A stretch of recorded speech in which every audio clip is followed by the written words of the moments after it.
সোনারগাঁও উপজেলার বৌদ্ধের বাজার ঘাট।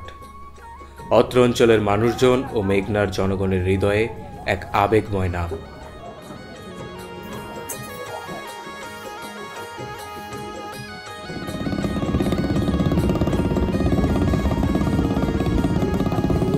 একসময় চন্দনপুর, তুলাতুলি, রামপ্রাসাদের চর, নলচর, চালিভাঙ্গা, বরিয়াকান্দি সহ প্রায় বহু গ্রামে নৌপথে যাতায়াতের সূচনা এবং একমাত্র নির্ভরস্থল ছিল এই বৌদ্ধের বাজার ঘাট।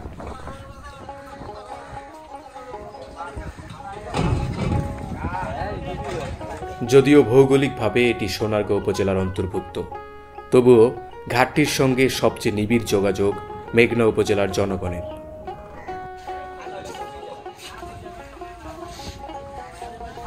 বাজারটি অত্যন্ত প্রাচীন এবং ঐতিহ্যবাহী। একসময় এটি ছিল ব্যাপক জনবহুল ও প্রাণচঞ্চল একটি কেন্দ্র, কিন্তু কালের পরিক্রমায় এখন আগের সেই চিত্র আর দেখা যায় না। এর প্রধান কারণ হিসেবে দেখা যায়, প্রায় এক দশক আগেও মেঘনা উপজেলার মানুষের জন্য স্থলপথে চলাচলের কোনো সুব্যবস্থা ছিল না। মেঘনার বাইরে যাওয়ার জন্য একমাত্র অবলম্বন ছিল নৌপথ। ফলে দক্ষিণাঞ্চলের অধিকাংশ গ্রামের মানুষজনের প্রধান যাতায়াতের মাধ্যম ছিল এই বৌদ্ধের বাজার ঘাট।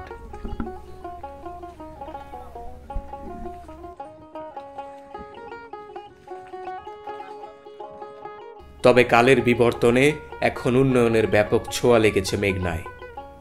ঢাকা থেকে সরাসরি ভাটের চর মহাসড়ক ব্যবহার করেই মেঘনা উপজেলায় পৌঁছানো যায় মাত্র কয়েক ঘন্টায়। এই স্থলপথ চালু হওয়ার পর থেকেই নৌপথে মানুষের যাতায়াত উল্লেখযোগ্যভাবে কমে গেছে। তবুও এখনও অনেককে দেখা যায় নৌপথে যাতায়াত করতে।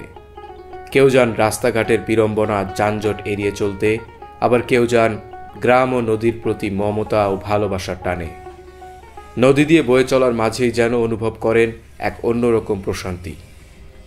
অন্যদিকে এই পরিবর্তনের ফলে সংকটে পড়েছেন নৌকা চালকরা।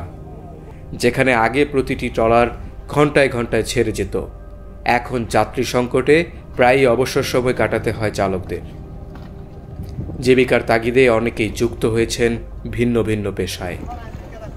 এভাবেই চলছে নদীকেন্দ্রিক জীবনের নতুন অধ্যায়।